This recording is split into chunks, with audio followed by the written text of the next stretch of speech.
Let's set the scene. It's Normandy, France, July 1944. I want you to imagine you're a German Panther commander. You're a pro, an expert at your craft, and through your periscope, you spot it, an American M4 Sherman, totally caught out in the open. Your gunner has it dead to rights. He doesn't miss. The 75mm shell just lances across the field and bam, hammers right into the Sherman's side. A perfect shot, a fatal hit. By every single rule of war you know, that tank is now a smoking wreck. Through the haze and the smell of gunpowder, your gunner stays glued to his sight. He's waiting for that signature bloom of fire, that violent brew-up that tells him it's a kill. He's seen it 100 times before, but this time, something's wrong. There's just the sharp metallic scream of impact, and then this deeply unsettling silence. The seconds just stretch on. No fire, no explosion, nothing. And that feeling of confusion starts turning into this cold dread. I mean, everything you've ever been taught, every manual you've studied, every single battle you fought in tells you that tanks should be a funeral pyre. But it's not. And then the impossible happens. Slowly, deliberately, the Sherman's turret, it starts to turn, right towards you. The hunter has just become the hunted, and you have absolutely no idea why. To really get why that German crew was in such a state of shock, you have to understand the Sherman's grim reputation. Now, it was a good tank in a lot of ways, but it had this one fatal flaw. American crews actually had a dark joke about it. They called it a Ronson, after the popular brand of cigarette lighters, because of its slogan, lights up the first time, every time. Yeah, that grim joke was backed up by some horrifying data. After the brutal fighting in North Africa in 1943, the U.S. Army did these studies, and they revealed a terrifying statistic. Up to 80%, 80%, of Shermans that took a penetrating hit erupted in a catastrophic fire. Just let that sink in for a second. That's an 8 out of 10 chance. For the crews inside, this wasn't just some design flaw. It was a potential death sentence. So the U.S. Ordnance Department launches this desperate investigation, and what they found was pretty surprising. See, everyone assumed the fires were coming from the gasoline engine. Makes sense, right? But the real killer was the Sherman's own ammunition. You had dozens of high-explosive and armor-piercing shells just stored, unprotected, right there in the crew compartment. So when an enemy shell pierced the hull, hot fragments would spray everywhere, ignite the propellant, and turn the entire tank into an inferno in just seconds. Okay, so with the problem identified, the race was on. And you gotta understand, this wasn't some abstract engineering exercise happening in a quiet lab somewhere. This was an urgent life-or-death mission to stop American tankers from being burned alive and to keep their armored divisions in the fight for Europe. And the solution that they came up with was just elegantly simple. A chemical engineer from DuPont proposed surrounding the ammunition with a fire-retardant liquid. This idea then evolved into a system of double-walled steel bins. You'd place the ammo inside and then fill the space between the walls with a mixture of water, antifreeze, and some other stuff. So now, if a shell fragment pierced the outer bin, it would have to pass through this liquid jacket, which would cool it down just enough to stop it from igniting the propellant. Brilliant. And the results? Well, they were absolutely staggering. I mean, look at this. The probability of a catastrophic fire after a hit just plummeted. It went from a horrifying 60 to 80% chance of brewing up all the way down to just 10 to 15%. With one clever, totally internal modification, the U.S. Army had transformed its most vulnerable tank.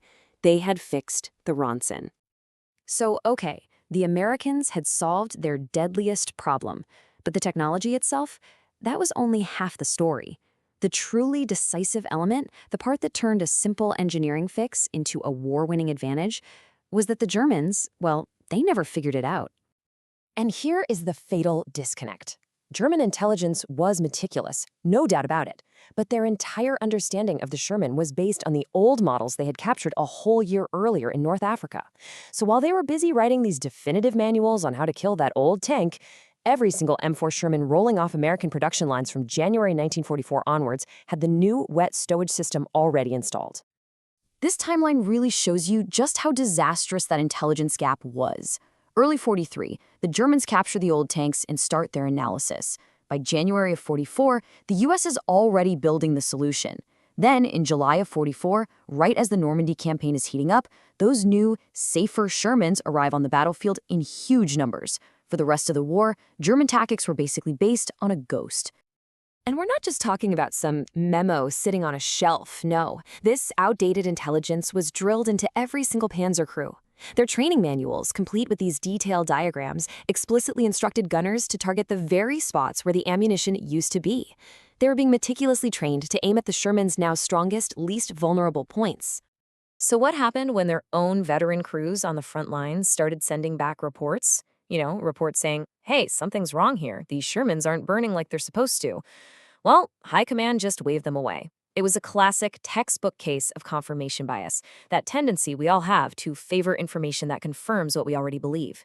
The reports from the front didn't fit their perfect, data-driven analysis, so obviously the reports had to be wrong, not the analysis. So what did this failure of imagination actually mean on the ground, in the hedgerows and fields of France? This wasn't just about saving a few tanks here and there. It created a massive strategic advantage that the German commanders simply could not see or understand. The entire logic of battlefield attrition was completely rewritten. Before, a penetrating hit meant a kill, one less tank, and, tragically, often one less crew permanently gone from the fight.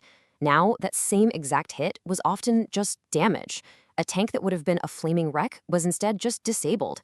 It could be towed back, patched up by hardworking maintenance battalions, and be right back on the front line with its experienced crew, sometimes in less than 2 days. That number, that's a conservative estimate of the lives of trained, experienced American tank crewmen saved by this one single hidden modification. Just think about that. That's not just 5,000 people. That is 5,000 sets of irreplaceable skills, morale, and combat effectiveness that were preserved and kept in the fight. And this invisible advantage completely unraveled major German operations. During their desperate counterattack at Mortain, German panzers ran into armored units that, by all their calculations, should have been shattered, but they weren't.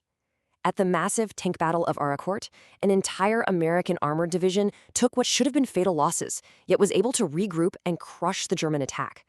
The whole plan for the Battle of the Bulge was built on a flawed assumption of how quickly they could destroy American armored units.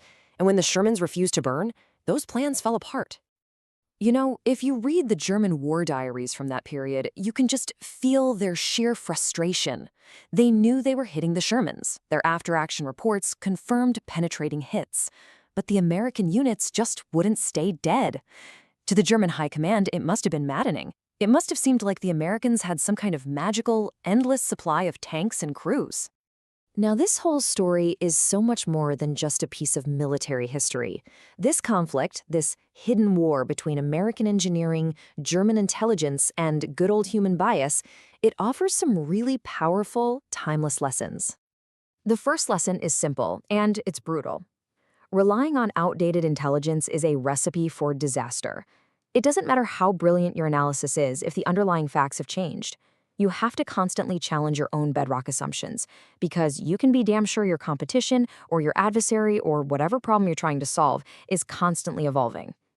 This story also highlights this fascinating clash of philosophies. You have the Germans who were pursuing technological perfection, creating these revolutionary but incredibly complex tanks like the Tiger and the Panther. And then you have the Americans who focused on a simple, practical, and completely invisible fix for their biggest single problem. In the end, that quiet, iterative improvement proved to be far more decisive on the battlefield. You see, the German war effort wasn't defeated by a lack of intelligence. They were defeated by an unwillingness to question the intelligence they already had. Their own expertise became a trap. They were so certain they understood the Sherman tank that they became completely blind to the reality right in front of them, a reality their own soldiers were literally screaming about from the front lines. And this one quote, it really just sums the whole thing up. The wet stowage system was a brilliant piece of engineering, for sure, but its true power was that it remained a secret. Its ultimate success came from the fact that the enemy never saw it, never understood it, and therefore never adapted to it. So this leaves us with a really crucial question, one for you to take away. In your work, your career, your life, what is the old Sherman manual that you are still following? What is that core assumption that you believe to be absolutely true, that you've built your entire strategy around? And how can you be sure the rules of the game haven't already changed while you weren't looking?